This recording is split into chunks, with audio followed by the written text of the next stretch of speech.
And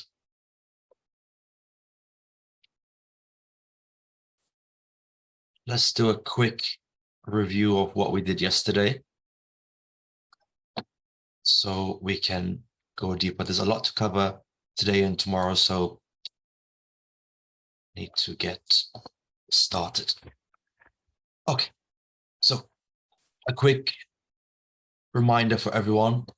So what we did yesterday was we said from that overview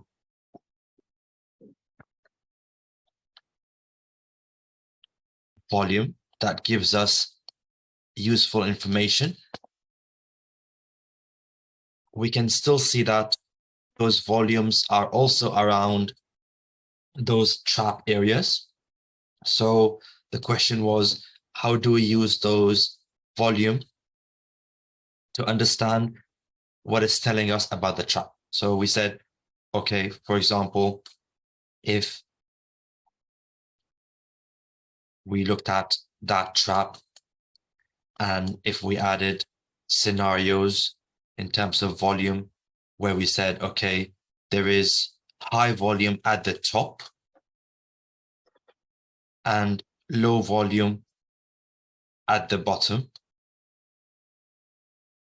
what would that mean? If we just very quickly touch upon this, what does it mean? Seller bias. Very good. So there is seller bias, there is selling pressure. That means any pullback that comes in, it's got a higher chance to go lower. And that's why we say we don't want to touch it. We will be on the sidelines because it could go lower. It doesn't give us any indication that this last seller will get taken out because of the low volume at the bottom and high volume at the top.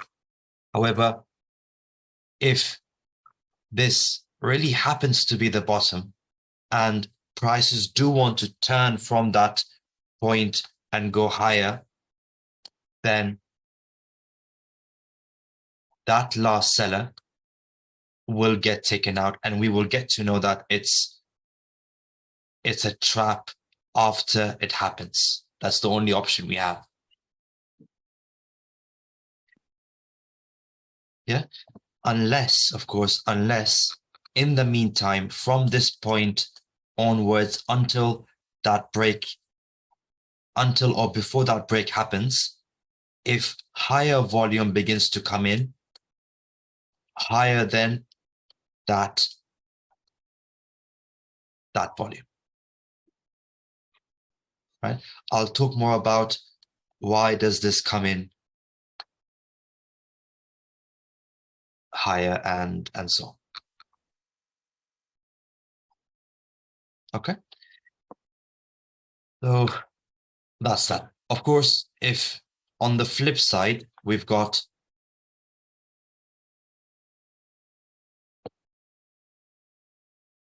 higher volume at the bottom from day one, and then lower volume at the top, then we say, very good, let's begin to enter early and be the one breaking through that last seller.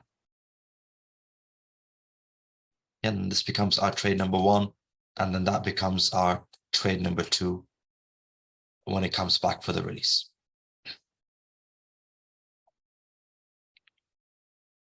Yeah, and then we also spoke about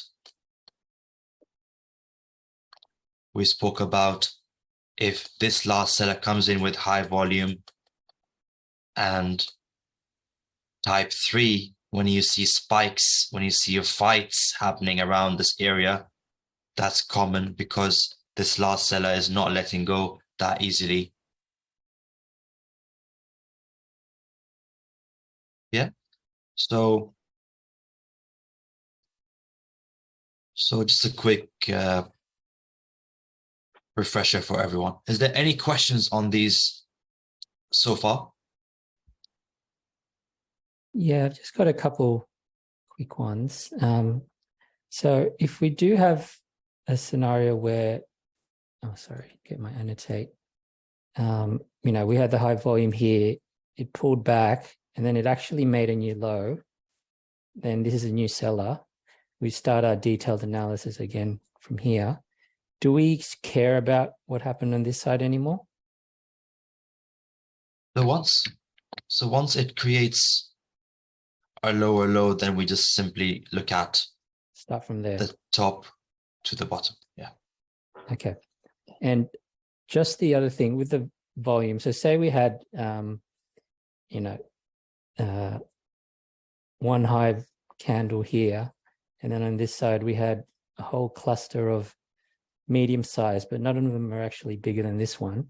Yeah. Are we just looking at the largest candle, or Yes. do we give weight to the cluster? No, it's the highest candle, the Just highest point. volume. Yeah. Okay. All right. Thank you. Of course.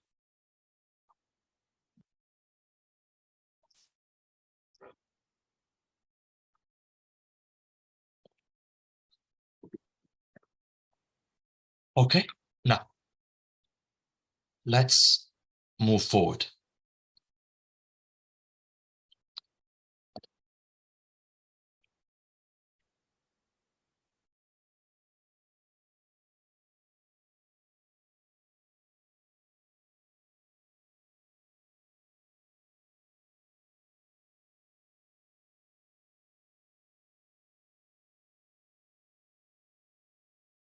Let's say you've got your last buyer on the 60, comes in with high volume. At the top, there is little volume and begins to come down. You all know we don't touch it. Begins to hold, creating a type 3 and then crash. So we say, very good, there is a trap now.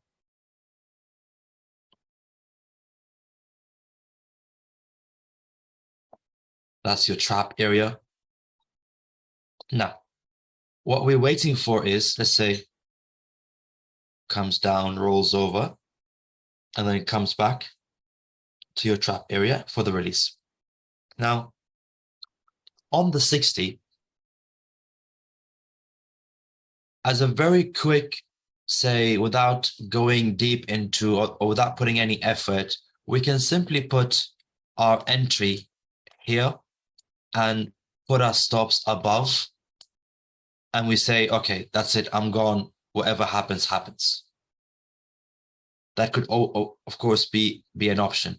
However, knowing how we all are, knowing we are looking to become day traders, and every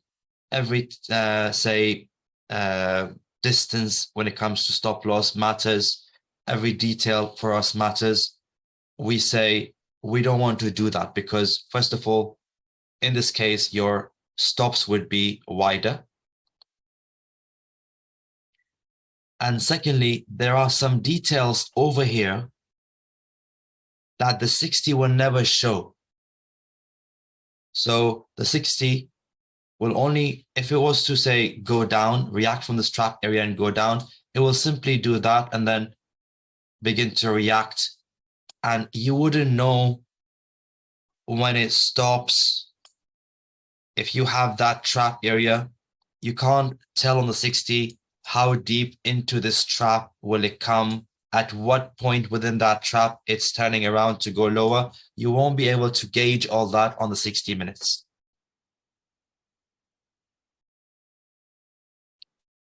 Yeah. So there are some important information that is compromised on the 60 that will help us, and I'll tell you how it will help us. Now, the other option to trade this is not do it on the 60. However, once prices come to the trap area, if I extend this trap area, once it touches the trap area, we simply go 2 time frames down, which is what? 5 minutes. 5 minutes. We go to the 5 15? minutes. It would be 5. So 60, 1 down is 15, and then 2 down is 5. Yeah. So we go to our 5 minute time frame.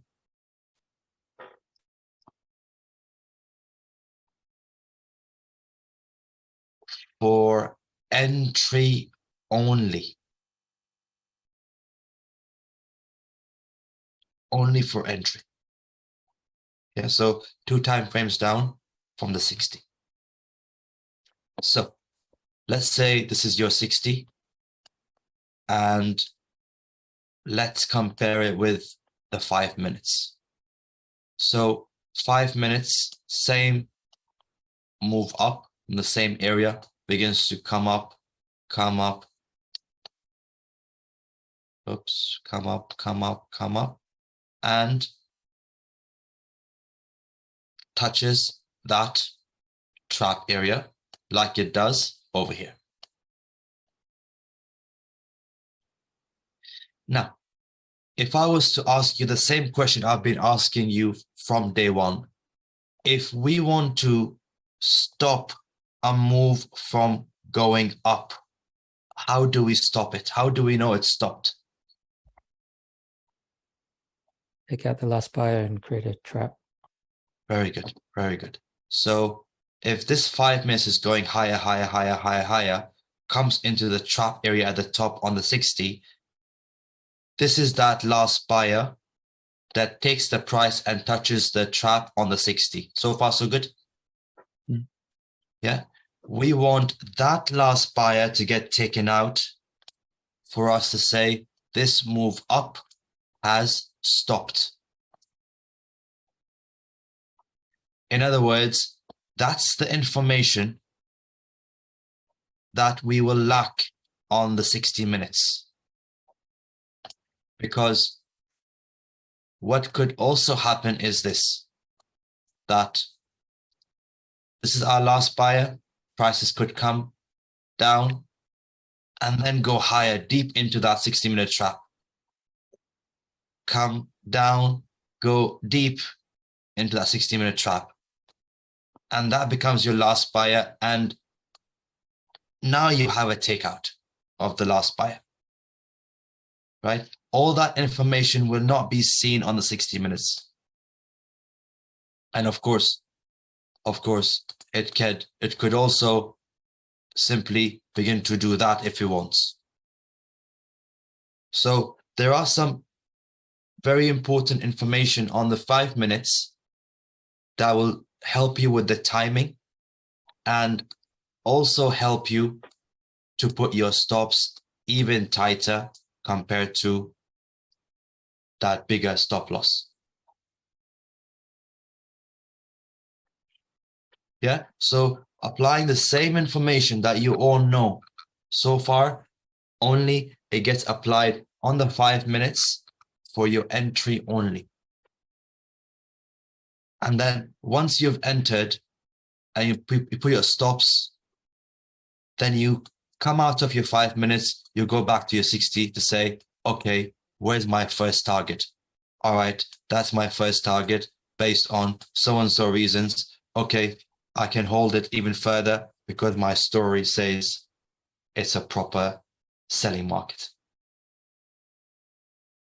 Yeah, so we'll talk about that properly. However, the whole idea is that for your targets, you don't look at it on the 5 minutes, you switch back to your 60 minutes.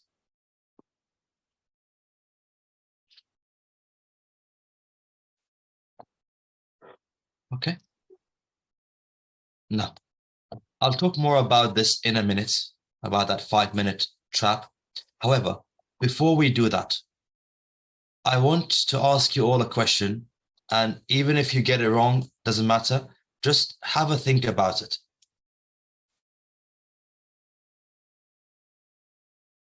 For that 5 minute move up, let's say if you started off on your 5 minutes, right? And then on your 5 minutes, you will see a nice uptrend. This move up going higher and higher and higher is a nice uptrend on the 5 minutes. And then you have your trap at the top telling you that that 5 minute move up has stopped. Any idea what does this 60-minute trap at the top mean for that smaller time frame trap on the 5 minutes? Any idea? Time spent.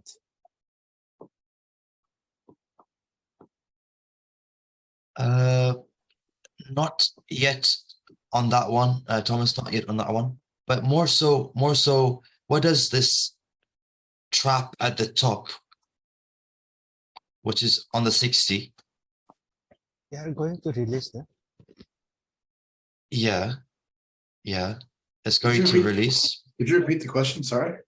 Yeah, the question is a bit tricky to say, because if I say more, then I'll give out the answer. But I'll try again. Sure.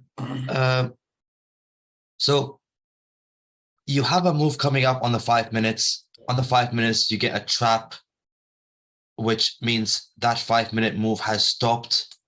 It stopped. When you look up, you say, okay, it stopped at that 60-minute trap area, correct? Yeah. So what does that 60-minute trap area generally mean for that 5 minute stop? Or what significance does that 60-minute trap have on the 5 minute move going up that stopped? The trap with the high importance on 5 and 60. The Or 60 it's a mean- confirmation for the 60 trap.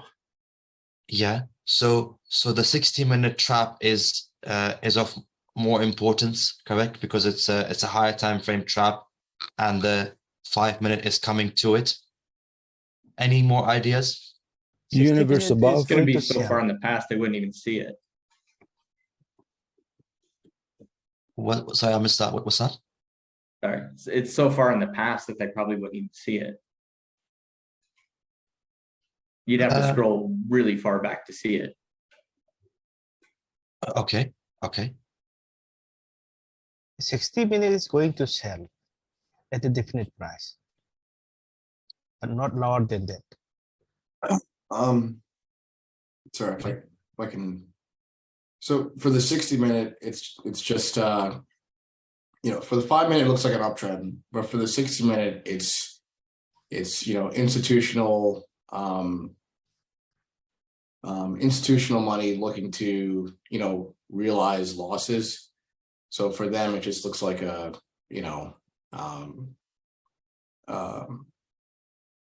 for them it's going to be a sell, or like if that makes sense. That's Okay. not sure if you Okay. like for them, they're not looking at it as an uptrend. So it's just two different stories on two different time frames. Okay. All right. It's something to do with volume. It plays a part, but then indirectly. So it's all good, because I'm also making you all think before I say the answer. That's all fine.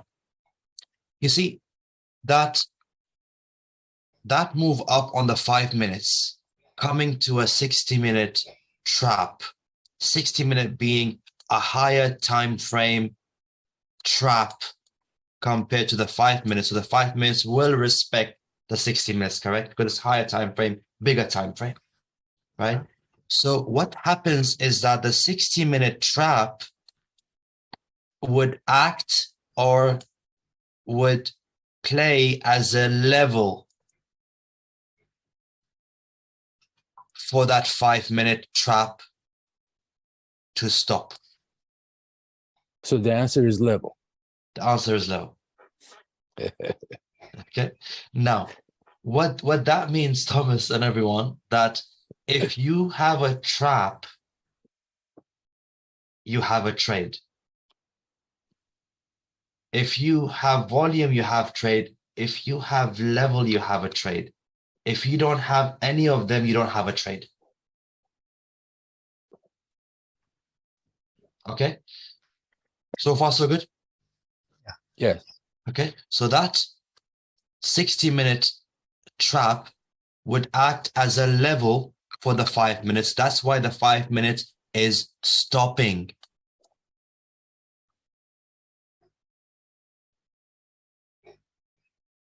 when we, you know how we would, I would tell you in the past that you have a move going up, going up, going up, going up. We wanted to stop. A trap begins to come in and then it stops. It takes out the last buyer. Sure, that's all good. And that move up has stopped. But what is it that's created that trap or that stop? It's a level above. It's always a level above that you have the other side waiting over there saying, okay, I'm not going to let you go. Push back, a trap happens. Yeah.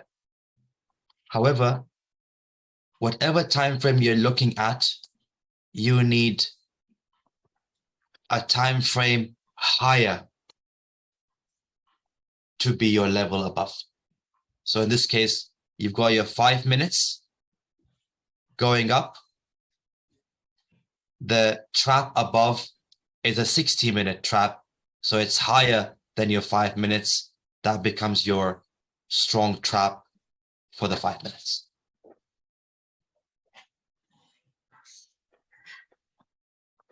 Okay, now why do I say that? Let's come back to all this in a minute.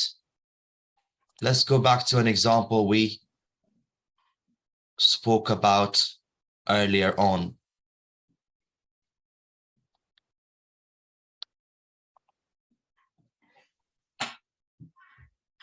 Let's say you have your last buyer on the 60 minutes.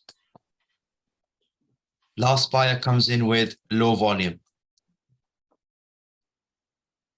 Okay. At the top, you have high volume. Yeah. And then it begins to hold. Now, if you have high volume at the top, what does that mean? Pressure. More selling pressure and lower buying pressure. What does it mean? Do you have to take out the last buyer first before you get involved, or you can get involved early? Get involved early, depending on the story. Yes. Okay. Now, if you don't have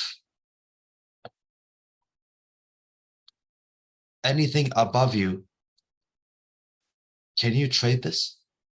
No.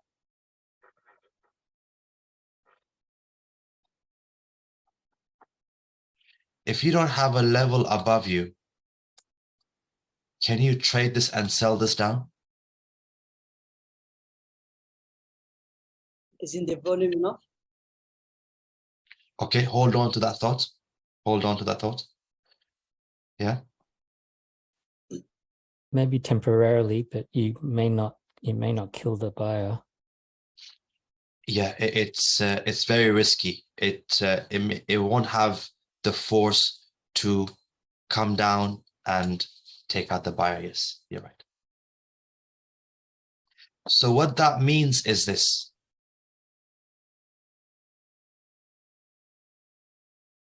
It means that for you to trade this piece, you need a level which is bigger than that 60. Let's say a 4-hour level above, or a daily level above, or weekly or monthly, whatever time frame, but higher than the 60. You need a level above that will stop this and take it lower. Now,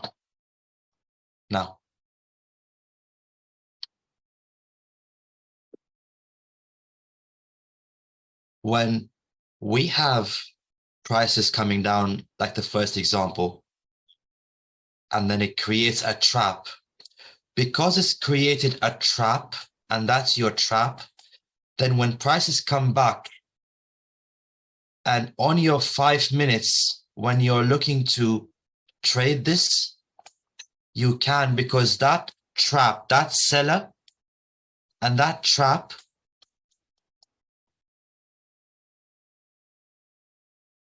becomes or acts as a level. As soon as the trap happens, it acts as a level for that release that you do. It is not a level. Let's say, for example,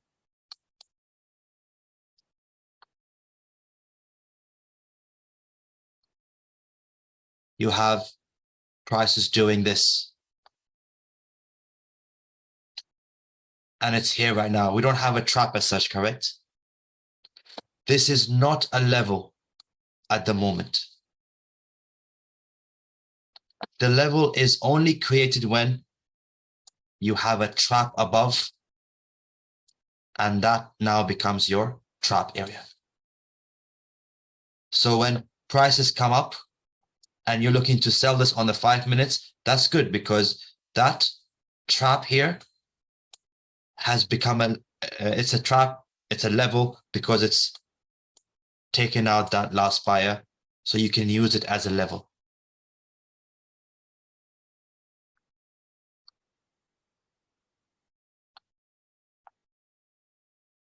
But if you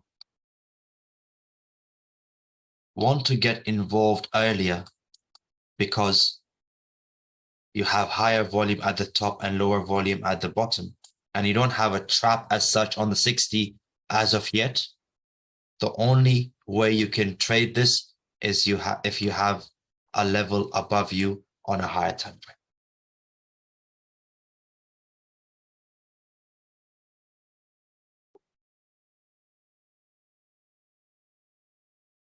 Yeah. So sorry, question. So is a trap always the level you want, or can you use an SNR or a range break? Okay. So if you're on your higher time frame, let's say you're on the daily, and this price right now is approaching your daily level above. On your daily, it could be a trap. It could even simply be a move down, some sort of a big hold on the daily, a big range, and then a pop. And what you're dealing with right now is that piece coming up. Because don't forget, that big hold or that big range on the daily means it's got multiple sessions of market openings, multiple news stuck in it. You know, it's got a lot of money stuck inside. That's a good level for us.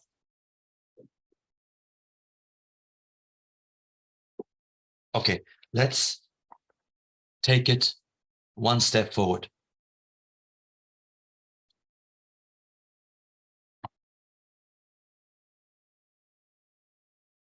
When you have your last buyer and your last buyer comes in with low volume, and at the top it begins to come in with high volume, any idea why that high volume is coming in? Because of the Level, yeah, near a level. Yes. or resistance level. So from today onwards, I want you always to think that whenever you begin to have higher volume at the top, always say it's approaching a level. Why? Because at the top, you have a level where you have sellers waiting and they're interested when you see there is big volume coming in. Those sellers are interested. So even without going to the higher time frame, just imagine, oh, I'm getting high volume right now. There must be a level above.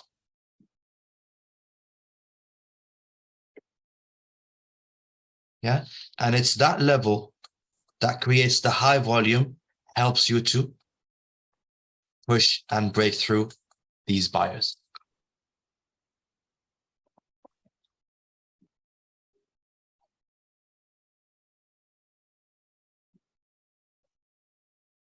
Yeah, all that makes sense?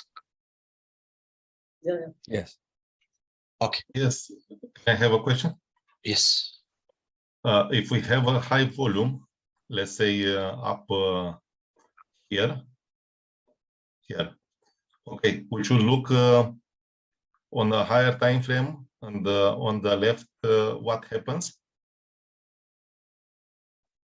Yeah. We should So find the reason for this volume, or yeah, all you've got to do is you say, okay, well, if you go back and check, let's say this is 60 minutes. If you go back and check on your 4 hours or daily, so you would go to your 4 hours, you say, okay, is the level coming from the 4 hours? If not, then you check the daily. Whatever the case is, you simply see, okay, is there a big range on the daily or 4 hours? Is it a trap? What is it? Whatever it is, it's good enough.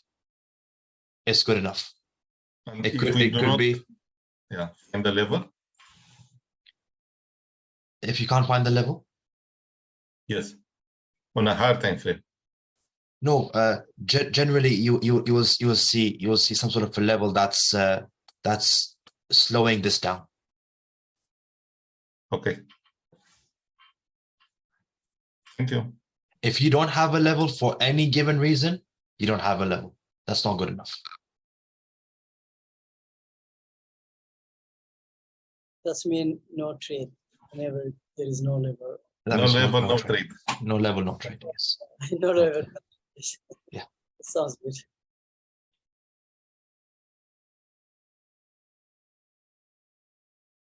Okay. Now let's go back to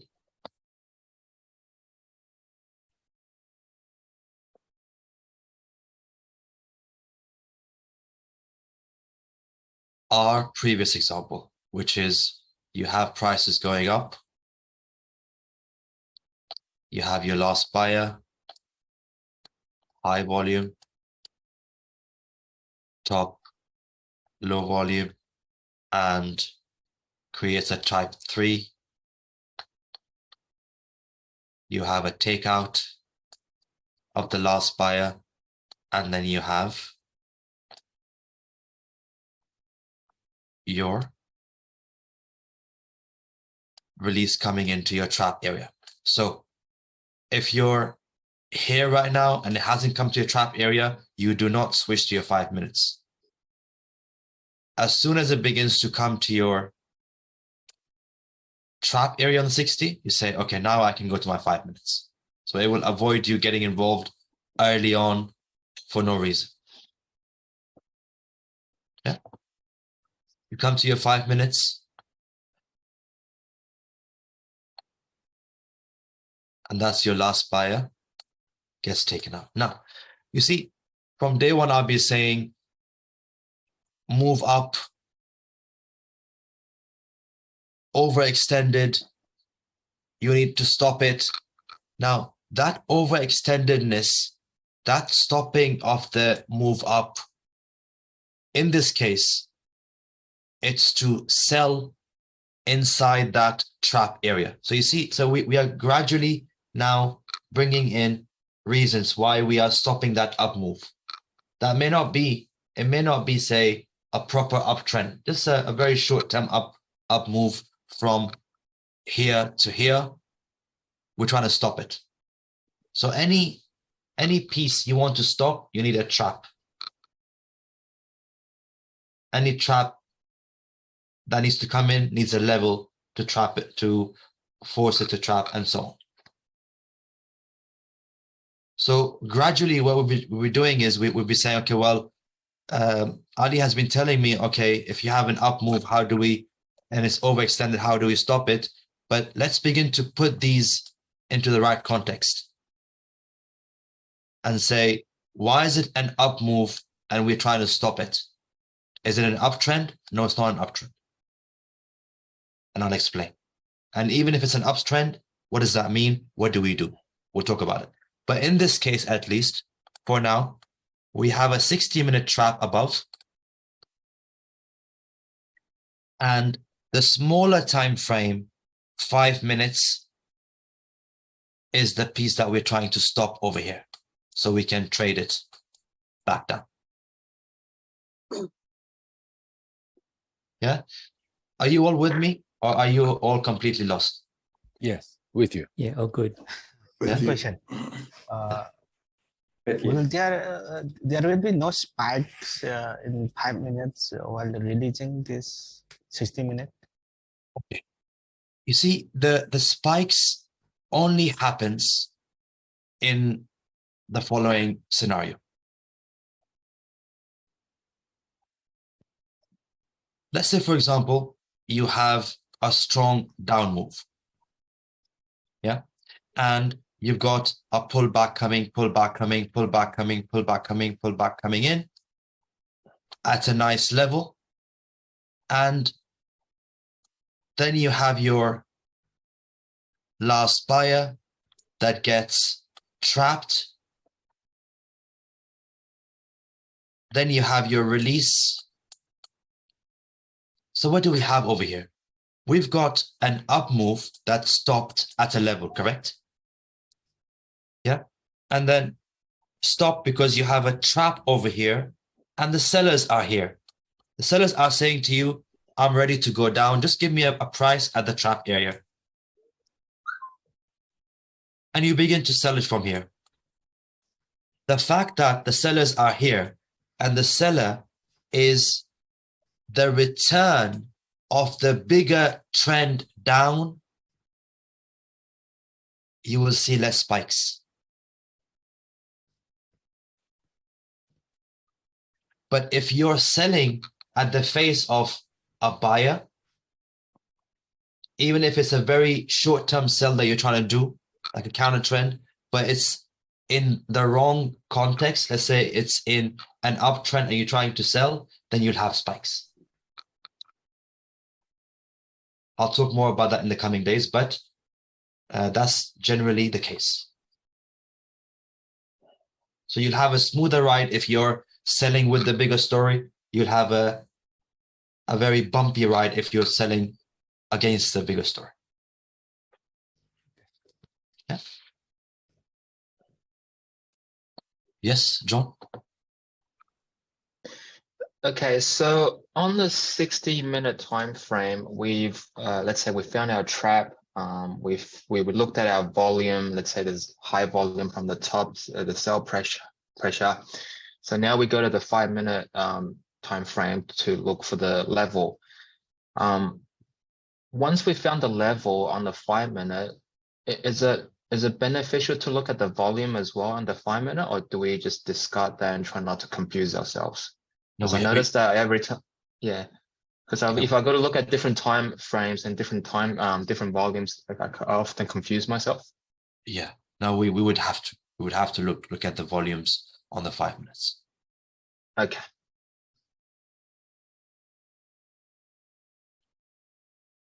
And we'll do that together.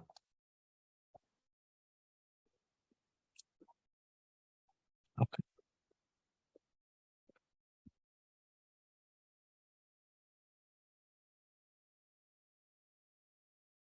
Okay. Let's take this piece and discuss it a bit more in detail over here, where we say, okay, this is that level on the 60 minutes, which is that piece over here, that trap. And this is that 5 minutes trap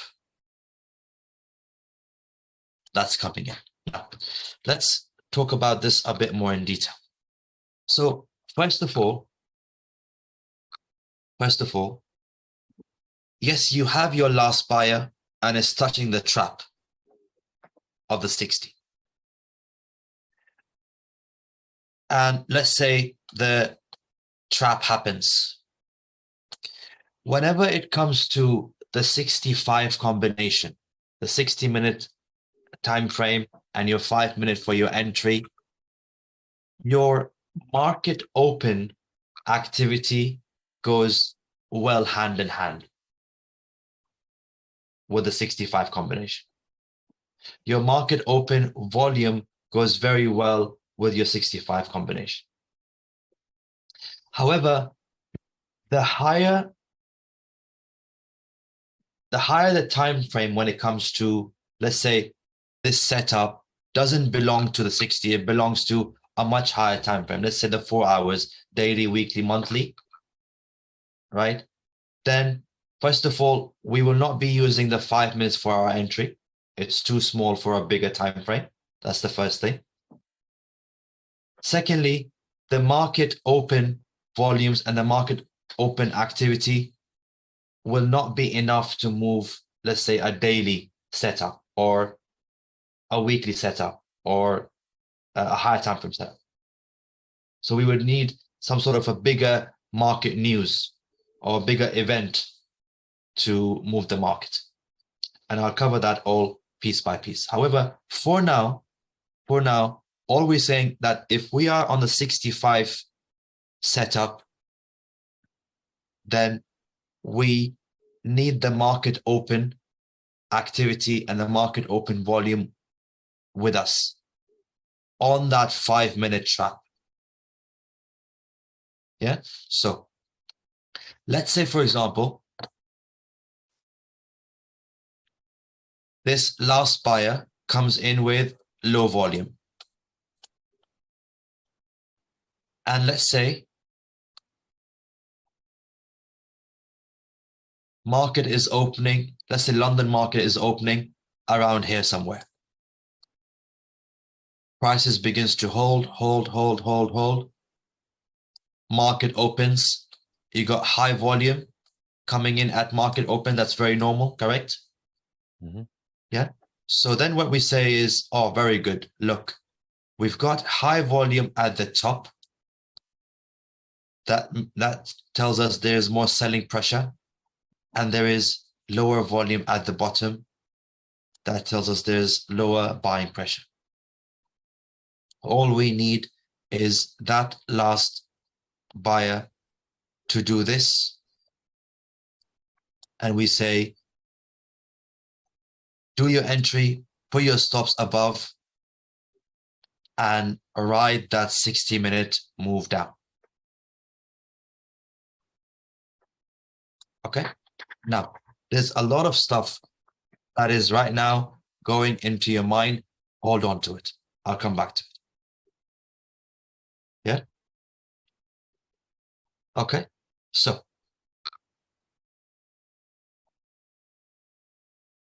what we've done right now is we've managed to capture that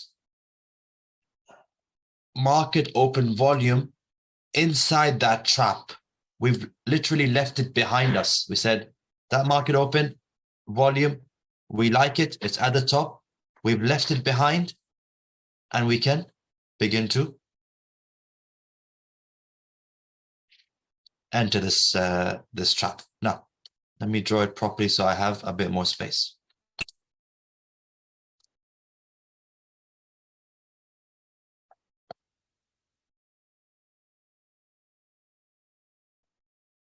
Okay.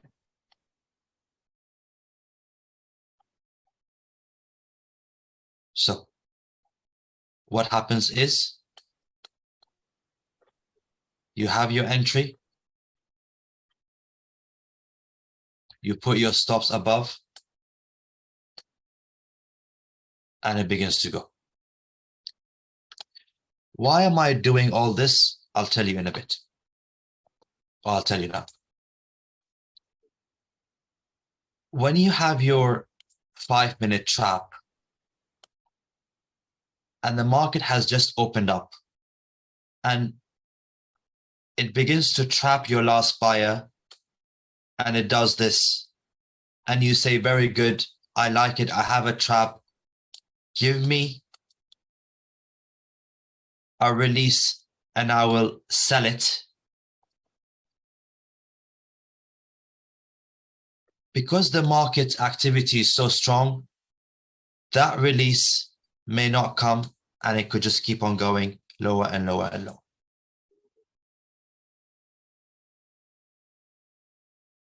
Yeah, that's very common, in fact, when it's at the market open and it's very active. Okay, so what the idea is this. The idea is that we begin to use the detailed volume inside the trap, where we say, Oh, very good. That last buyer has come in with low volume. Oh, very good. At the top, there is high volume, right? So we say, okay, if that's the case, as soon as prices begin to break through that last buyer, because that last buyer has come in with low volume, we expect it to give us less problems. So can we enter here, put our stops above? And if it keeps on going, we are in the trade. Even if it gives you a release, your stops are wide enough to be safe, but at least you're in the trade when it goes away. You've done all that work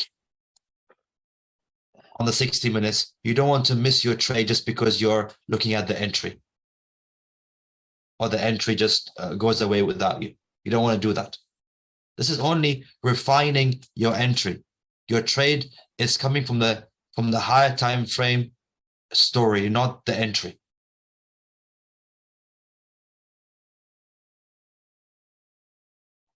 We're just saying we can put in additional effort to further refine our entries.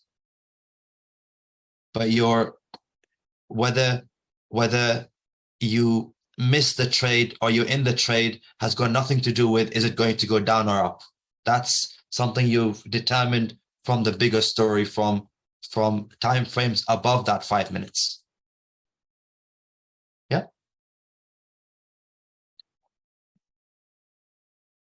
Now, the other piece that you may be thinking about is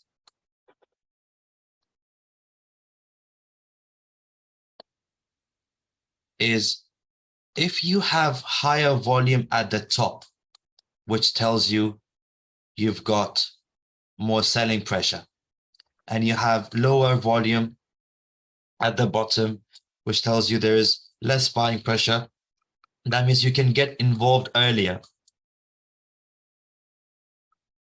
which means that you can get involved earlier before the trap happens, correct?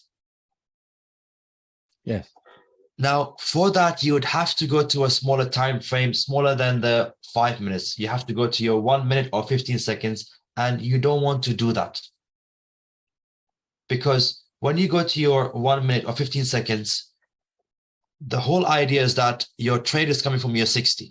You're going for your entry on the 5 minutes, and then you further go to a smaller time frame. That smaller time frame, that 1 minute or 15 seconds, will take over your brain. If you're on that 1 minute chart or 15 seconds chart for, let's say, 10 to 15 minutes, it will take over. You would forget what you were doing on the 60 or 5 minutes. This is how it works generally, how our brain works. So I don't want you to go any lower than the 5 minutes. You say, I don't mind putting, if I see prices coming in strong and it's about to break that last buyer, I can even enter over here. With time, you won't even look to see, oh, look, it's breaking, and you enter here. You might even enter over here when you see prices are crashing down towards that last buyer. But the key is you're putting your stops above the whole trap, just in case a release comes in.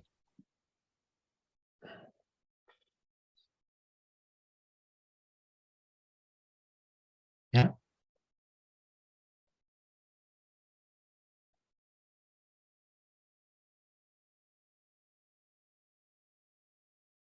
Okay, a few more points to mention over here, but Nicholas, you had a question?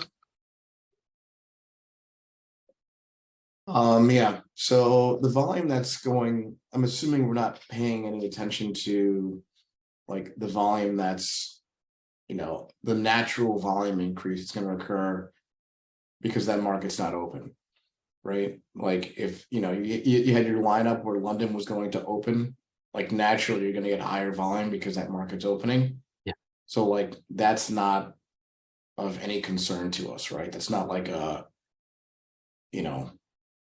like in between that 5 minute opening and the trap occurring, like we don't necessarily, we're not putting any weight to that, right? It's just like, okay, it's an increase in volume. Does that make sense what I'm asking? Yeah. but it does make it does play a role. That volume when the market opens is what we want, because That's your catalyst. Yes. yeah, because what we're saying is that we are timing that trap in such a way where we say, if,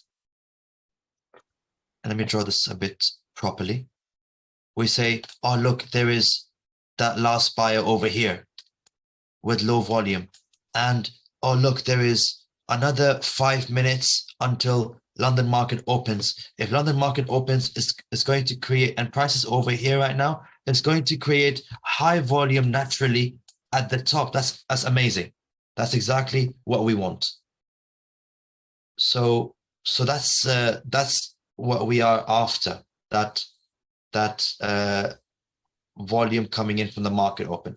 The only thing that we then are looking to do is we say, as long, because it's a 5-minute trap, as long as we see prices are coming in, are reacting from that market open, from that volume, and they're crashing in quite strong, we say, that's it, enter and take it lower. But we'd like to see some sort of a reaction coming down towards that last buyer to say, okay, this is all good. It's all good. But yes, to answer your question, we are using that market open volume as a comparison from the top to the bottom, even though that last buyer volume wasn't to do with the market open. I know what you mean. You're saying that you know what I'm saying. Yeah. It's just like basically less weighted, right? Yeah. Because it's not in a, like, is that a natural higher volume situation? But it doesn't matter. We're looking more at the price reacting back to that last buyer anyway. Yes. As a complete confirmation of the as opposed to just going like, hey, there's high volume here at the open and hit it. Yes. So I got it. Yes. Thank you. Yeah, and then you will notice that generally the market develops in a way, especially with the 65, it develops in a way that it prepares itself in such a way that it just gets ready at the market open or around the market open timings, and then it begins to move. It seems like it would only move when the market opens. That was also a concern of mine too, because I'm looking to trade, like, the first couple hours of the market open. I don't want to sit around waiting for like long traps to occur late in the day. So I assume that this is better that it happens at open most of the time. That's what you're saying. Yes. And this will help you. The only thing that you all will learn from this in the next few days is that you need to make sure the setup that you're working with is a 65. It doesn't belong to a much higher time frame. So if it's a 65, and I'll show you how to determine it's a 65 setup, then you say, okay, well, all I need, if I can say work on that, and if I can simply trade around the market opens, I can be done at the market opens, and then that's it. I'm all finished for the day. And our analysis will come pre-market or the day before, kind of, right? Yeah. I'm probably getting too far ahead, but yeah. Anyway, I'll let you go. I don't want to ask any more. Good. Yeah. Okay, Mr. Ali. Yes, Paul. I have a question, and my question goes back to the sessions. You're saying the market open. We have 3 markets open. That is session, New York, Asian, and the London one. And then there is the main one for the midnight. So which market are you referring to when you say market open? Because right now I checked a chart, and I tried to compare the volumes at that time. I tried to compare between the midnight market open and the London market open. So I wanted to know exactly if you are referring to all the sessions or all the market opens, like London, Asian, or the New York. Again, I think reading the volumes is key here. And the way I saw you doing it yesterday is you're going candle by candle. Like you are looking at one candle at a time to see whether, because when you are learning about the cost, the volume cost, it was about a bit general because we are looking at many, what do you call those volumes, signs that are at the bottom. Eh? You are looking at a zone. Yeah. Yes. Yeah. But now you are looking at a single volume symbol. So I would like you to clarify more, because actually volume makes a lot of sense when you're combining with the trap and the level. Because from the understanding, I can say a level and a trap almost mean the same thing, if I'm not wrong. A level and a trap may not always be the same thing. Because now you're referring for a higher time frame level, it could be, maybe it is 4 hours trap. So, and it is when the market is coming in, we are looking to see whether we can see higher volume so that we may verify that zone as a strong level, which was maybe previously a trap in a higher time frame. Okay, so your question has a few parts to it. Let's tackle the latter one, which is first of all, when we did the overview volumes, yes, you would look at the cluster. You say, okay, well, is there more volume? Let's say you have this piece going up and then that piece at the top, right? So you have an overview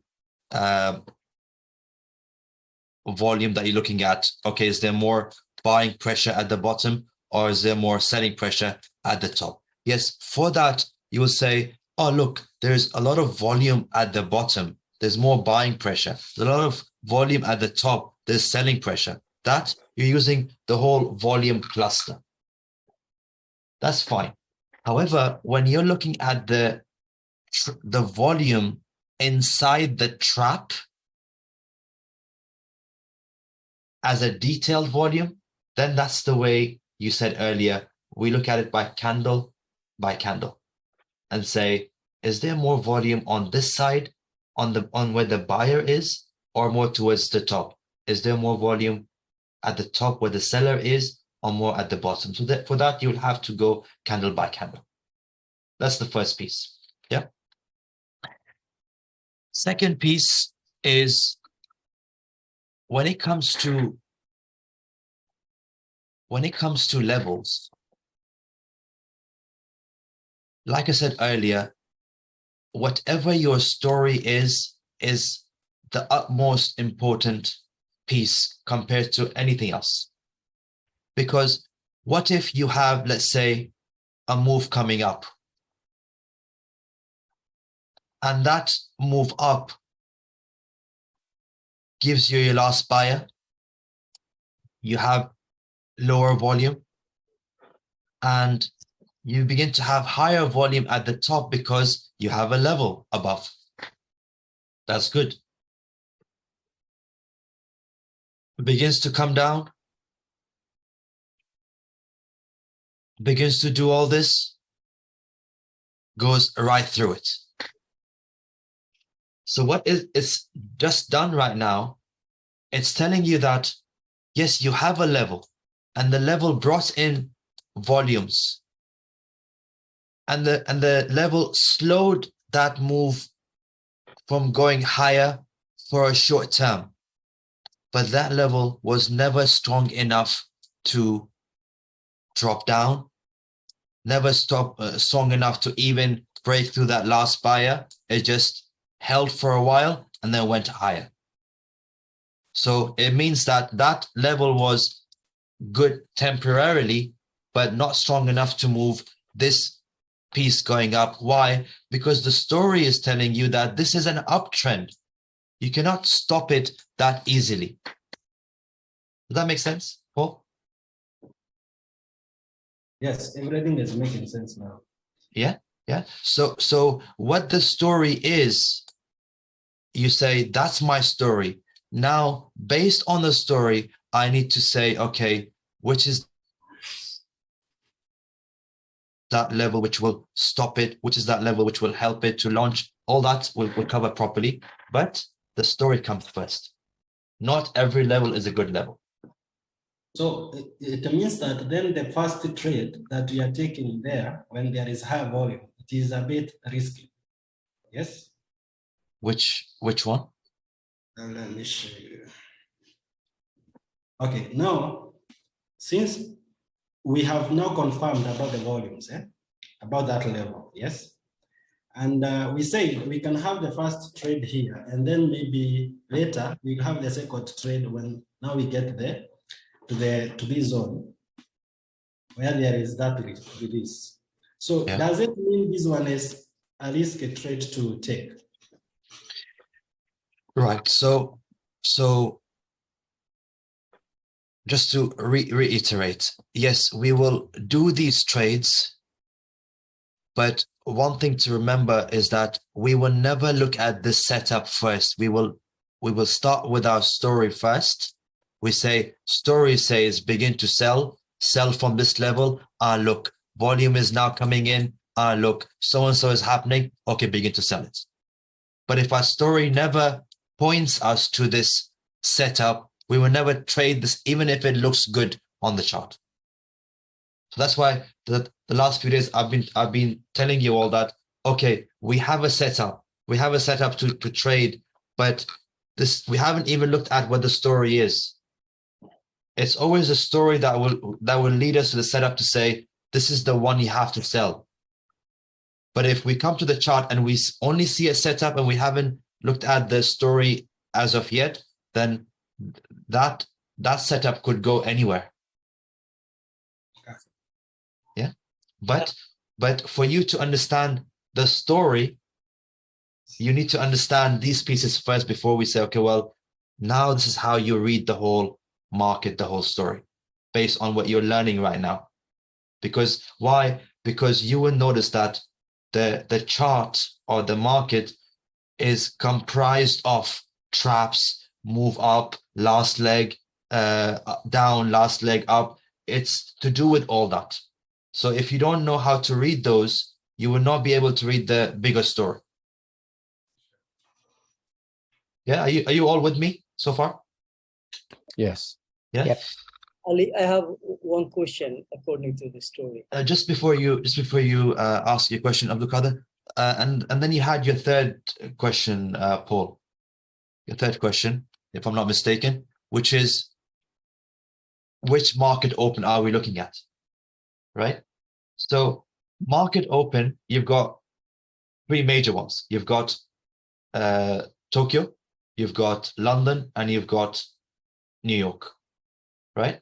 Now, the London and New York are the most important, the most majority of the activity happens around those two market opens, right? And then you generally see that the market will develop in a way that is getting ready towards London Open or New York Open. That's a norm. That's given. When it comes to the Asian market, or let's say Tokyo, then it's not just Tokyo. You have in the Asian market, you have Tokyo, you have Sydney market open, and then you have New Zealand and all that, and the yen. If there is news coming out for any of those pairs, let's say you have news coming out, a significant news coming out for Aussie or New Zealand or yen, then you will see high impact or big activity happening at the Asian market, right? If you don't have any news coming out, then you'll generally see Asian market is more of a pullback coming in for the London or New York to take it further wherever it wants to take it. It generally is a pullback phase or a pullback market for London or New York, right? And it's generally slower. Now, the only difference in what I've just said is when, let's say, the market is generally very active. Let's say that London and New York, let's say you have a move down and you have a pullback. And London or New York has already created that break of a level of the last lowest point. The lowest point has already been broken by London or New York. Then for Asia to do all this and take it further, that's possible. Because once that previous low has been broken, activity has come into the market. That's one thing. Second thing is that the market is not expecting Asian market to break any previous lows. So if it's not expecting it to break any previous lows, then you'll see the price inch lower, inch lower, inch lower. That is possible by Asia. But Asia doesn't always break a previous low or a previous high. Unless there is big news coming in Asia, where, yeah, okay, it will break through. Does that all make sense? Yeah.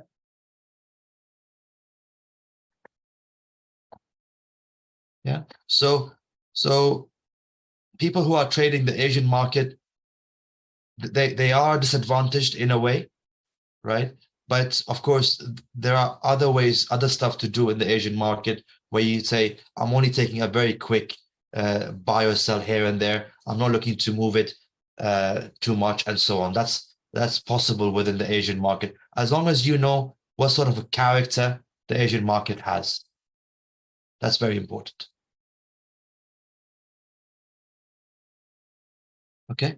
Yes, Abdul Qadir. Yeah, my question was according to the story. I have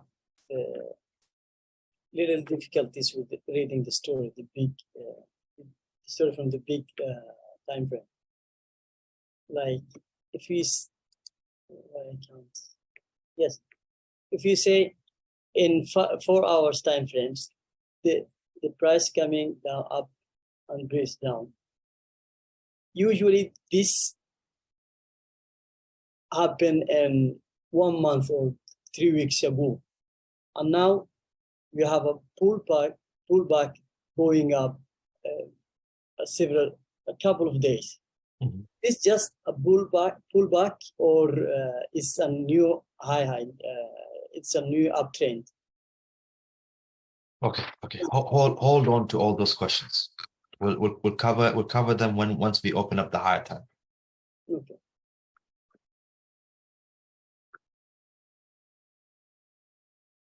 Okay.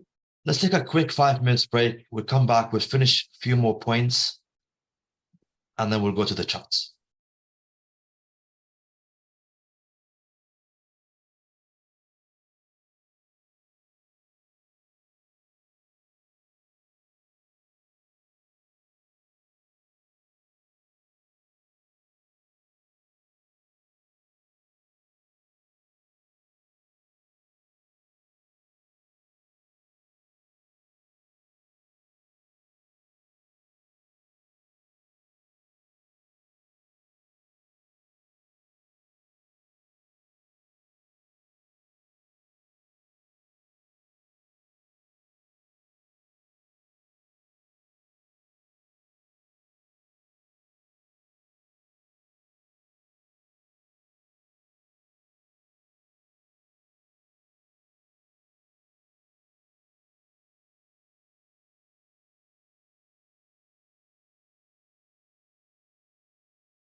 Okay.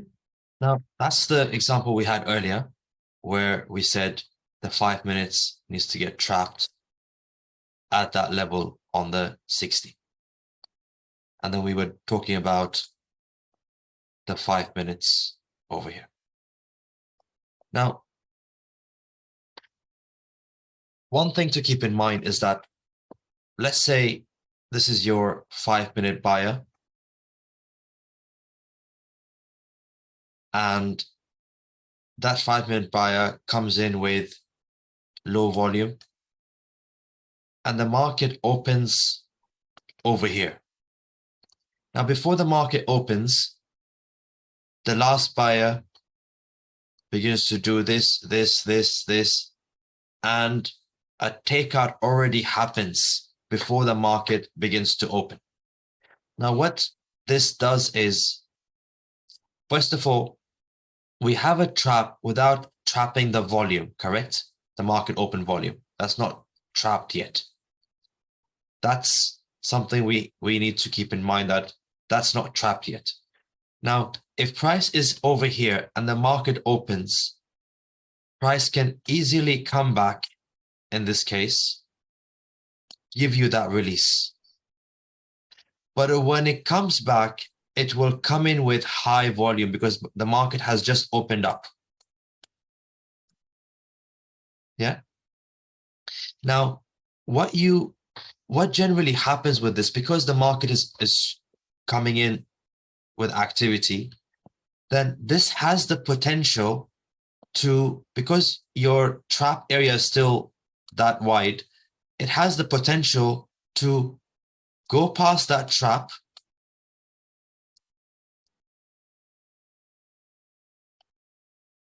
go higher, keep on going higher, and create a higher high above that trap on the 5 minutes, but still be within that 60-minute trap. Yeah. And then come in and take out this new buyer. Do you all see that so far? Yeah. Yeah. So that's what the market activity can do. So the best thing to do, and of course it can still do that, and then it goes as expected. The best thing to do is, you say, once the market opens and it does this and it comes in with high volume, allow it to do whatever it wants. If it wants to go up, wait for it to do that. If it wants to come down and do this, then we say that's great, because by doing that, you've reversed this whole market open move that came with volume. And even if you enter here as it's completely reversed that move up and put your stops just here, that will still be safer to say, okay, well, now it's ready to go lower. So whether when the market opens, the trap is the volume, the market open volume is within the trap inside, then that's good. You've captured the volume and you have no issues. But if the market open still has time and it's now opening, then it's best to wait for it to completely reverse before you begin to enter. Yeah, it's these things that you will come across. So it's good to talk about it, but you'll come across it. You will remember me mentioning it.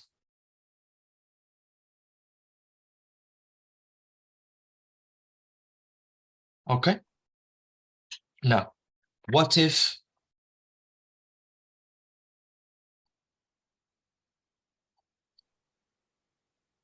your last buyer comes in with higher volume at the bottom? And even though, let's say, the market opens, but it opens with volume that is not bigger than the buyer's volume. That's a possibility as well. So the option that you have is to break through this first and get the release. That's the only option you have. However, one information that this high volume buyer is giving us over here, it's actually telling us that price may not be looking to go and break down in London. That release is not happening in London. It could be happening in the next market open, maybe New York, or the following market open, maybe next day London. Yeah. So that's the information it gives you when this last buyer comes in with higher volume. So it may begin to do all that, and then you see it begin to move in the subsequent market opens. Yeah? All good? Or are you all confused? Good. Good.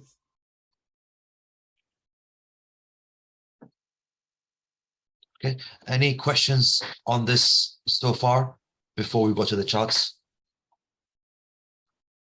Would you look at news to do this same thing?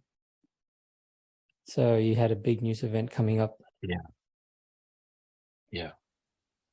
So if you've got, say, your market is opening in 15 minutes, but you have news coming out in the next hour or so, then generally these prices will not move in the market open.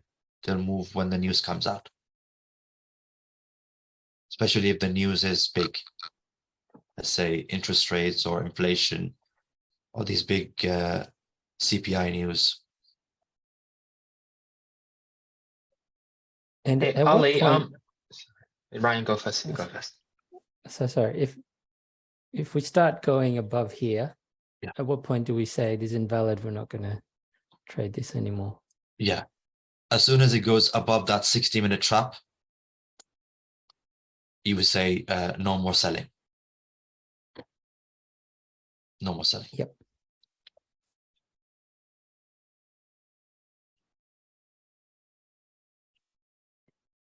Ali, so just normally, for you professional traders, do you guys normally like trade the news as it happens, or do you kind of wait for the news to basically, affect the market first, wait for it to go up and down, and then you look at the charts and then you reassess and then you jump in, or do you guys normally just, ride the wave? Yeah, news generally complements your setup. So you've got your story, you've got your setup that you're trading, and then you'll see that the setup is gearing up towards that news event.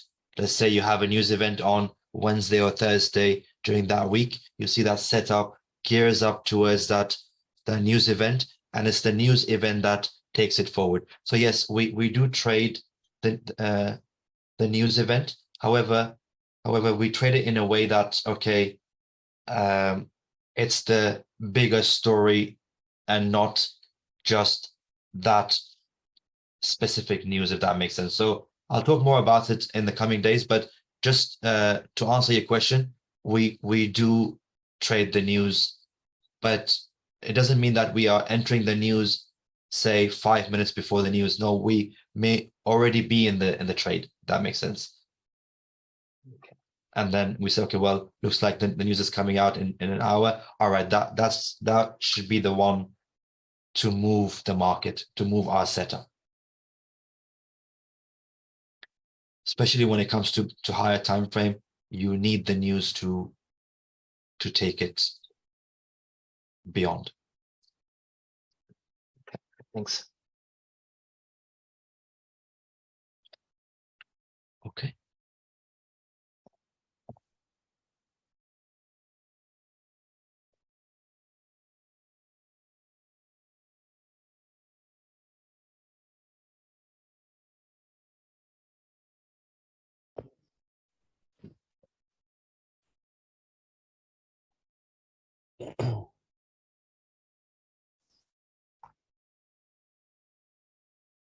Okay, so first of all,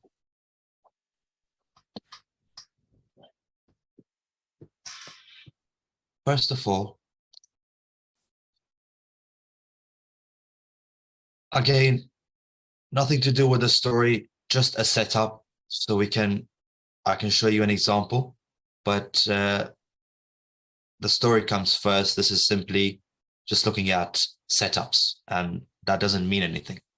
But just so you can all practice and know how we do stuff on the charts. Now, who wants to look at this? And if we have this move coming down, let's look at where the last seller is. Let's look at what sort of volume is giving us on the last seller. What sort of trap do we have? And so on. Who wants to give it a go? Sure, I can give it a shot if you want. Yeah. All right, so this is the guy who started right here, the support and resistance, right? Yep. Like in this area, we break through as we're doing that, volume's increasing on the way down, right? So you can see it like, you can't really see my cursor, volume's increasing on the way down, right? In the subsequent bars, we get a hold the guy who started it. So these guys would be trapped right here. Once we get the confirmation that it actually breaks out and holds, we get a little rollover. So all these guys are trapped right here. My mark is, right? So now price is coming back towards the trap area. And this would be the point where basically we'd switch to the 5 minutes and monitor it from here. Let me know if my assessment's correct in terms of all the monitoring up until that point. That's spot on. That's excellent. So let me show you the volume to start with. This is the last seller. You've got, this is the volume that you have at the top on the last seller. That's how high it is. When I move my cursor to the right, we see more volume than that, correct? We see more volume on the right at the bottom than at the top. So we simply say there is more buying pressure coming in, right? So then what happens is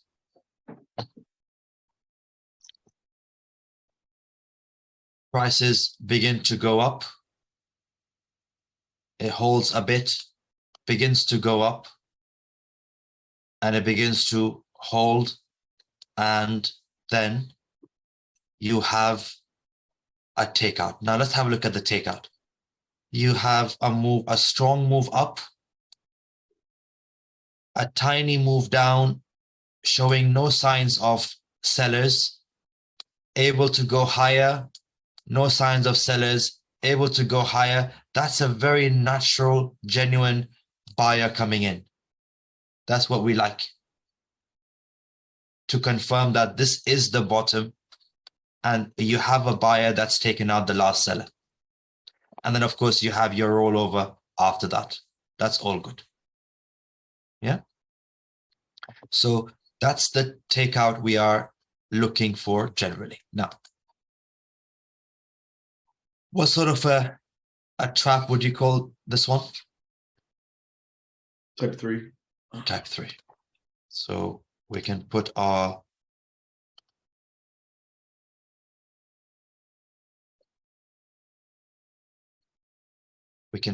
trap that way, and then as soon as prices touch the trap, we go to our 5 minutes. I'm assuming you set alerts for stuff like that. Yes, that's the best way to do it. Yeah. Okay. Any questions so far on this? It's pretty straightforward. Yeah, just one. So because of the volume here, is this an entry over here? Trade 1? Yes. Only if we had a level, correct, on the 4 hour? Exactly. Exactly. And how do you get in on that? So you just take it at a low price? Yeah. So let's generally what happens is this. So if this piece here, for now, what you need to do is you need to go to your 2 time frames down again. right? So let's say on the 2 time frames down, you'll have some sort of a trap. I'll talk more about this in the coming days. However, there's something I will mention more towards the session today. So bear with me, and then this will make a bit more sense. Yeah. So bear with me. But a quick answer is it will be 2 time frames lower. So same as that one, it will be 2 time frames lower on this one as well. But bear with me until the end of the session, and I'll mention one thing. So there will be a range here. Where? It doesn't need to be a range. It could simply. You told that it has taken some time. So to reduce that, So this is a range, yes. This is a range, that's good. That's what we like. But when it comes back for the release, it doesn't need to range over here. It could simply come and go.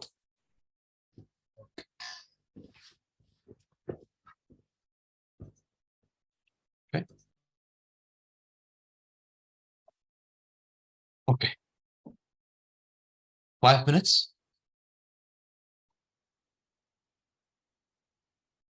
Before we go to the 5 minutes, what are we looking for in the 5 minutes? This is the same price coming down, down, down, down, down on the 5 minutes, and it touches the trap. What are we looking for? Trap the seller. We're looking. Yes. Yeah, we're looking. Yeah. We're looking to trap this not that trap. last seller on the 5 minutes. Yeah. Okay.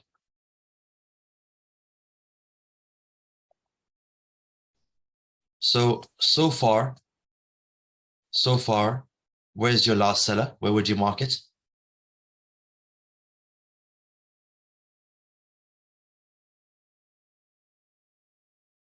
Okay. Very good. All right. And right now, yeah, and right now we are in that in the New York market open. Okay, let's play this. And we are in the trap already, so that's good.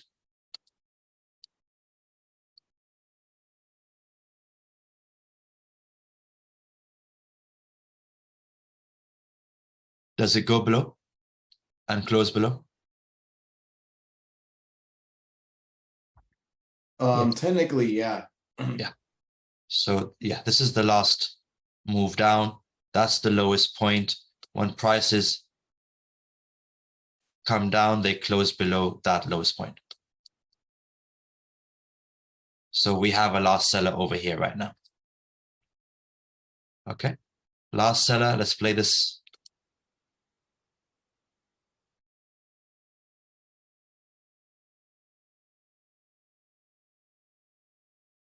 Okay. So what we have over here is that last seller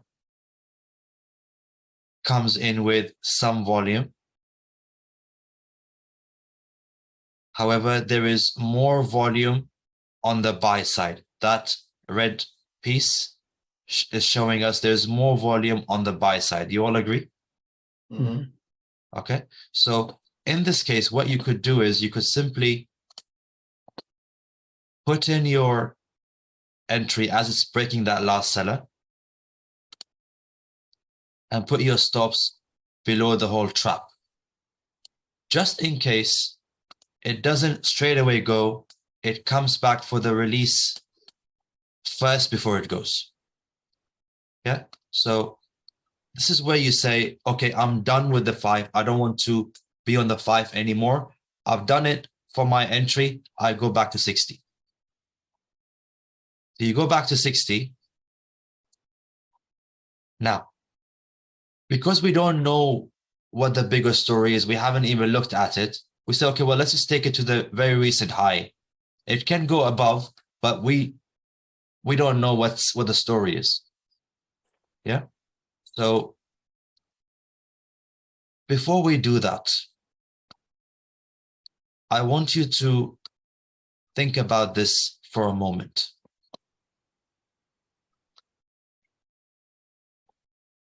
Do you think this whole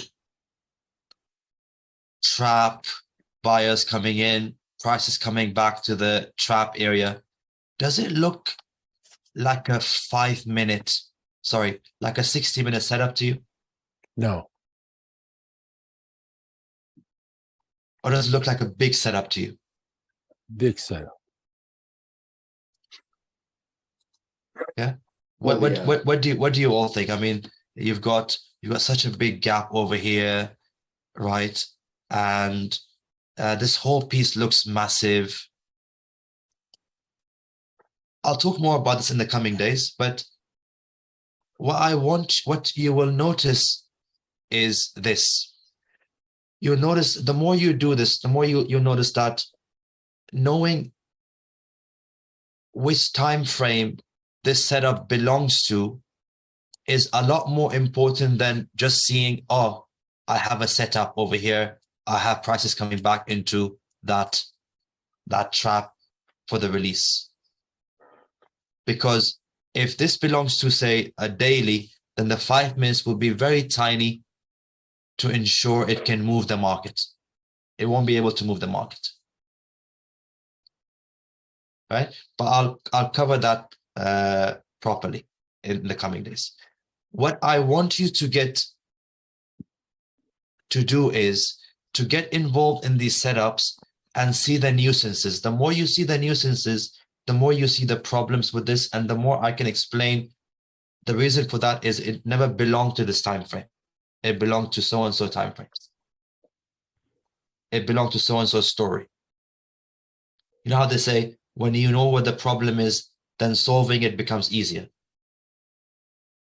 You're just playing it the other way around. So anyway, whatever the case is, in this case, it begins to go, right? But you see, it's also spent what? It's spent, this is where we entered, spent another 2 hours before it began to release. Doesn't look like a proper 65 trade. For 65, you'll see it just keep on going straight away. Yeah. So I will cover all that. However, one thing I'll mention from now on is that you will not be trading this way at all. I'll be giving you shortcuts. I'll be showing you the best way to approach all this, but you need to know what this piece is. You need to know what is happening so you can understand the bigger story. All I'm focused on right now is how to get you to a stage where you can begin to read the bigger story. Entry for me is, and for us, is the least important, because entry is the easiest.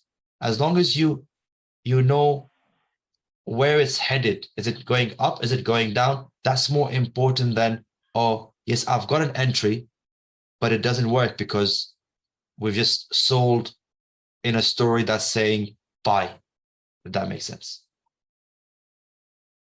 Yeah, but this is something that you need to understand. This is part of reading the bigger chart. And then I will give you a shortcut to say, all you've got to do is so and so. It's a lot easier than what we've just done right now. Why? Because what we do next in the coming days will first tell you whether the setup belongs to the 60 or not. That's more important of a question than just entering it if you see it on the 60. Does it belong to 60, or is it more of a 4-hour setup? Is it a daily setup? That's the question we have to answer first before we jump into an entry. Does that make sense, everyone? Yes. Yeah. Yeah.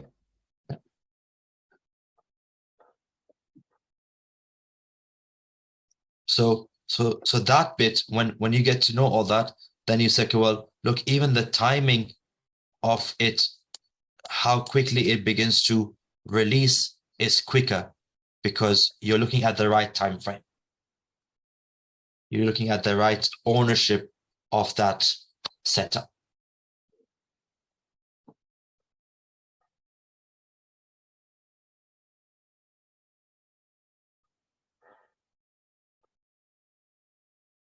Okay, so tell me, does it confuse you? Does it, are you following through so far? I need to know so I can gauge what to open up next for you. If I can't gauge, if I can't gauge, then it'd be tricky to know. Okay, do I open up the advanced stuff? Do I hold on until you're there yet? So I need to understand what you're thinking at the moment. Up I until feel now, good. it's fine. It's okay. I'm fine.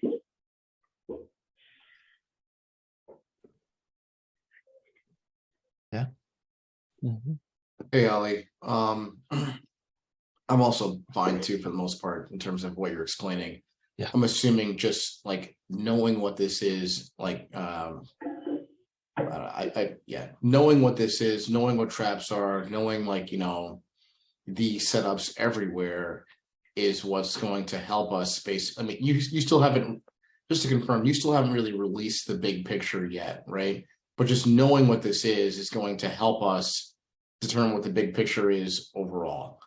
Right. 100%. Like that's pretty much what like you're doing right now. It's like, okay, get used to seeing this, get used to seeing traps, get used to seeing these ranges fold, pullbacks, what have you. And then now you can put it into the bigger story and say, hey, the 4 hour or whatever, what have you is doing this. Yes. Right. Like even this, it's like it's kind of like a, you know, like a babushka doll. I'm not sure if you know what that is, but like Yes. right, like basically even this 5 minute, you know, even this 5 minute setup that you're showing us, it's like, okay, this is a babushka doll of the 60 because there was context here, but you still haven't really gone deep into what the story is. Am I correct? Exactly. You're actually spot on. So what we're doing so far is saying this is the bigger story over here, and this bigger story is consists of this piece, this piece, this piece, this piece, this piece, this piece, this piece. And if you put all those pieces together, then you'll have your story set up or line up. So I'm showing you the pieces first, and this we say, okay, well, you know what the pieces are, let's put it together and let's understand the bigger story. Right. And once we go ahead. Sorry. Yeah. And once we understand the bigger story, then we say, okay, well, the bigger story is this. Now this is how you enter it, because the way it works is that you need to understand the pieces, the stuff that you're learning right now. You need to understand it because it's all part of the bigger story. So as long as you understand what they are and how they look and what they mean, that's when you can understand the bigger story. Otherwise, you won't be able to understand and comprehend it. Got it. I like what you're doing. Right. And so for even for the 5 minute traders, like in that open, right, like the standard person doesn't necessarily know what's going on. They're just like, oh, I see an uptrend, let me hit it. But like we're gonna be a little more, you know, we're gonna be ahead of the game in terms of knowing why that happens. And Exactly. all right, cool. Exactly. Thank you. Yeah. So this definitely is a trade. It definitely is a trade. However, I will show you in the coming days that we don't want to be trading this way. Why? Because there's a lot of information still missing, which is why do we have big gaps?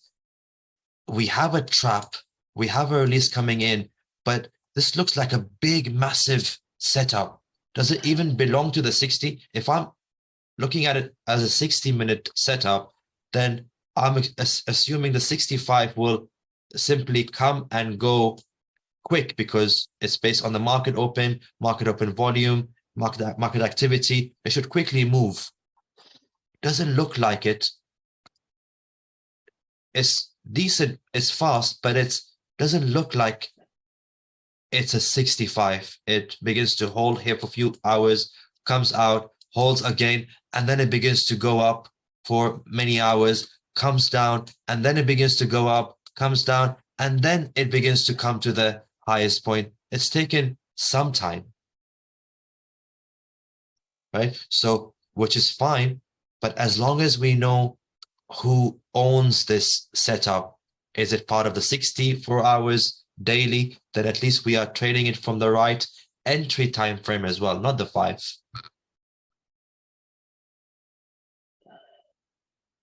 Yeah, so that's the piece. I want you all to in the next few days just look at these last sellers, trap, they come back to the release, and see if they work, if they launch. If they don't launch, then get all that understanding why it's not doing so and so. So then when I say to you it's not doing it because it belongs to so and so story, so and so time frame, it will make more sense. If I simply come one day and tell you do this, okay, go away now. It won't make sense to you. If I come in and say to you, that's the problem that you have, and the problem is happening because we haven't opened up who owns this piece right now, then when I open that piece to you, it will make more sense because you've delved into it, you've done some work to understand the issues before I open up and say, okay, now put all this aside. Shortcut is do ABC.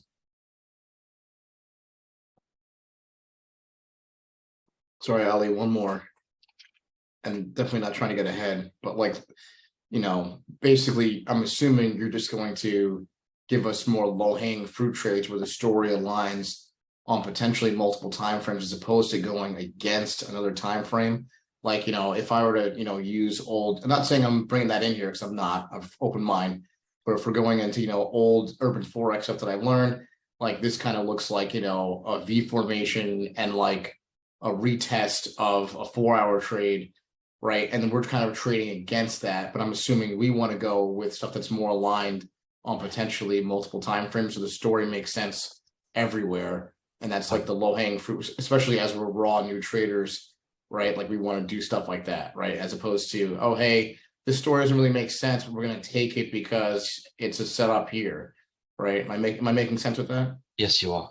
Yes, you are. Okay, And you're spot on. It's going to be okay. This setup lines up with the story. Now the story is the bigger picture. It's the higher time frame. Right. As opposed to making like this looks like a 4-hour V formation test, and we're trading kind of counter against that in this specific example. And then we're going to be doing stuff that's like, okay, cool, this story aligns. Now we hit it, and this trade goes in our favor right away, as opposed to struggling like this one does. Yes. Okay, cool. Thanks. I got it. Thank you. Appreciate it. No worries.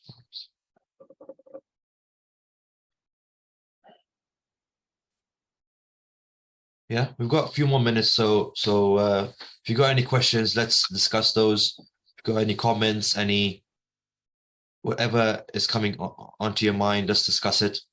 So at least we can make use of the time, and then tomorrow and next week we'll go deeper. We'll go deeper. So I've got one. Just with the 5-minute entries then. So we just want to get in as soon as it kills the guy. We're not gonna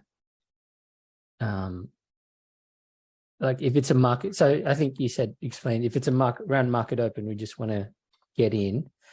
But are we still trying to draw that whole looking at the type 2, type 3 and waiting for the releases there, or do we just want to get in once we see the kill?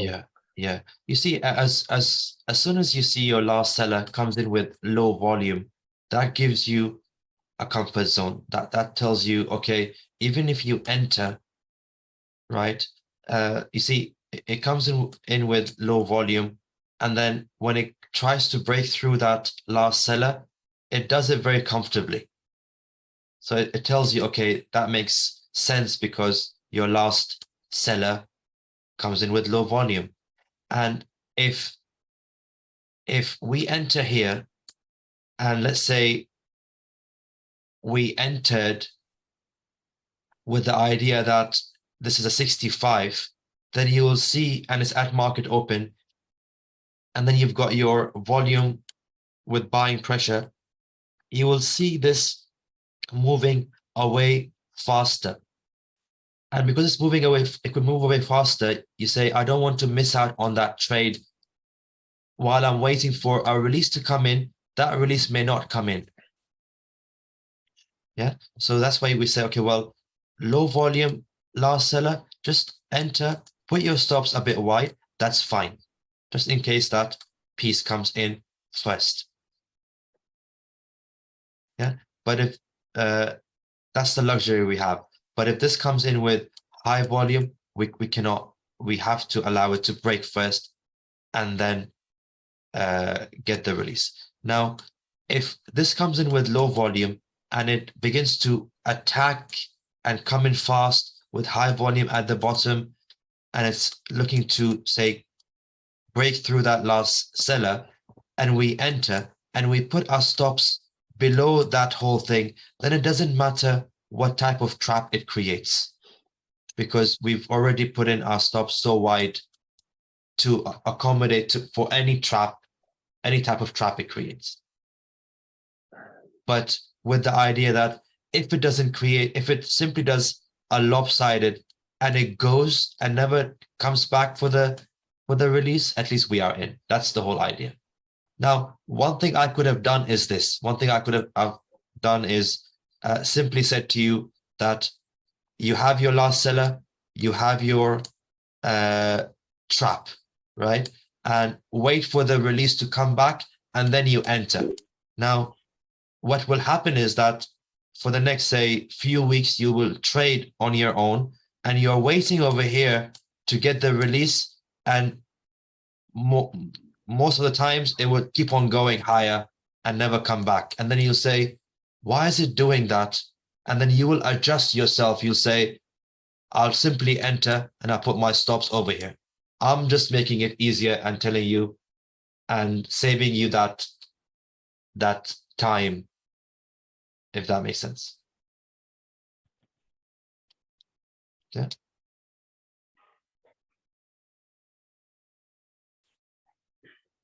Because a lot of this is you, of course, once you're done with the 2 weeks, then you need that chart time. You need to experience it and see it day in, day out. So I'm trying to mention a few things that you will come across and it will make you think. So at least when you come across it, then you say, okay, well, Ali did mention it. Okay, that's how I've got to do it.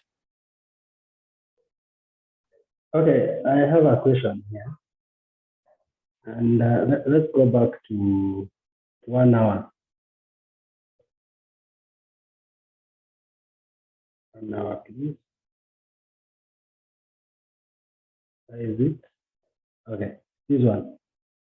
Let's look at it this way. And why did we even decide to say, yes, I understand about the trap and everything, but we can see the last buyer was supposed to be there. Yes? Meaning, this whole thing, the whole trade was not in, we are not so much on buying, but on selling. If we are looking at 1 hour time frame. Now, why do we now ignore this? And before that, we were doing that detailed analysis, and we use only this one in this case. Because if you look at this one, the way you were saying that now we have taken out this one, not even here, because we don't have a close below this. It is kind of one candle there, which is a week. Why do we then use this waiting for buyers, and actually we are not in buyer side? Yeah. So for now, up until tomorrow, just look at things as you have prices coming down. These are your last sellers, last seller, and then eventually your last seller. Don't look at it from the other way to say, oh, I've got my buyers. No, don't do it that way at this stage, because it will then confuse you. I'll explain what you need to do in what scenario should you be even not looking to buy this. So I'll talk about this, but don't look at it from, oh, I have my last buyer here, oh, I've got to take out. If you begin to look at it from both ends, you get confused. Just look at it from, okay, you have your sells coming, you have your last seller, creates a trap. This is the highest point. Highest point comes back to the release. This is where people will begin to buy from. Whether you buy it, whether you don't buy it, whether you even look to sell this, we will cover all that in the coming days, because this is the least important. What's important is the story before it. So whatever the story before it tells us, we say, do we buy this or do we sell this? And I'll talk about it. However, whatever we do next, you need to understand you have a trap. You need to understand this is that area where they will begin to buy, and so on and so forth. You need to understand these pieces, and then we say, okay, well, now I understand all these pieces. How do I trade the right way? Yeah, so still a lot of mystery for you all, but bear with me. It's all coming. Hey, Ali. It's like a Netflix.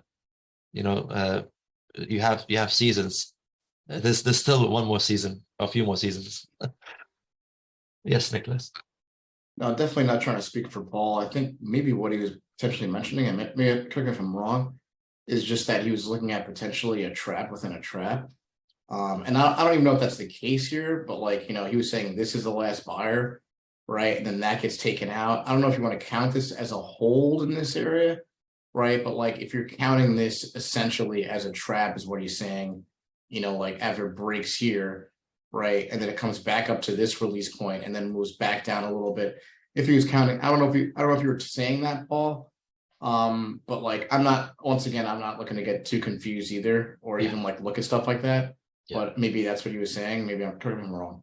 Yeah, I mean, whatever he is saying is correct. That when this last buyer gets taken out, let's say eventually it becomes a trap above. However, that's not the way I want you all to look at it. So the way I want you to look at it is, you have your prices coming down, you have a stop to this move down, and you have your last seller getting taken out. What happens after that is a story that relates to that trap below. That's what I'm trying to get to, and not to look at it from both sides. And I will talk more about this properly, most likely tomorrow. It's like according to one story instead of two stories. Yes. Yeah, like this entire thing is like a 15-minute trap. Not saying we even look at that, but it's not the 60-minute story, right? Yeah, it's you mean the whole thing? The whole thing? No. I mean, don't worry about it. It's not even worth talking about, because this stuff only gets confusing. It does. Well, right.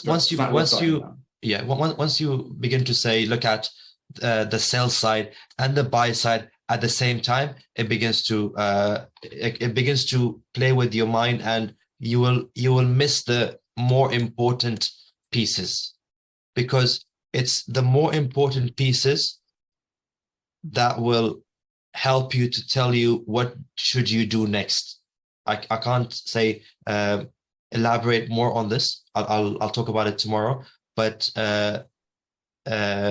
if you focus more on those pieces, it will help you to know what to do next. But if you get confused with, but there's also a last buyer here, there's also this, then yes, that's all correct, but that's not important for us at this stage. Okay, so I don't want to confuse anyone here as well. So basically, Ali, so just trying to be on the same page with you and everyone as well. So I guess the story here we're going with is that we're looking at the sellers coming down. So which is the story that we're going with, and so that's why we're not looking at the buyers being trapped. Is that right? So again, to keep you all at ease.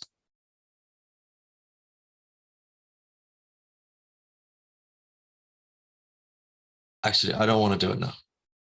Because Okay. I'll hold on to tomorrow. Hold on to tomorrow. That was mean, Ali. That was mean. I'm sorry. I'm sorry. Because if I speak about it now, then it will open up more questions, and I don't want to say it as we are leaving the session. It'd be bad. Be bad. Okay. All right. Stay tuned. Stay tuned. Yeah. To be continued. The next episode. Yeah. Next episode. To go to Donald's thing, I think he started with this session. He was talking about like, you know, basically we should just be like kind of just looking for this stuff in the market, right? Like that should be like our practice, like, you know, each day is just like look at these scenarios and see how it unfolds, go down to the 5-minute, you know, do stuff like that, right? Yes, Just please. practice this in between. Got it. Okay. Yeah. And then on Wednesday, I'll say to you, okay, well, all that you've been practicing is great. You needed that to understand so and so and so. So you need to do all this so you can understand what I'll be showing you on Wednesday. Good. Thank you.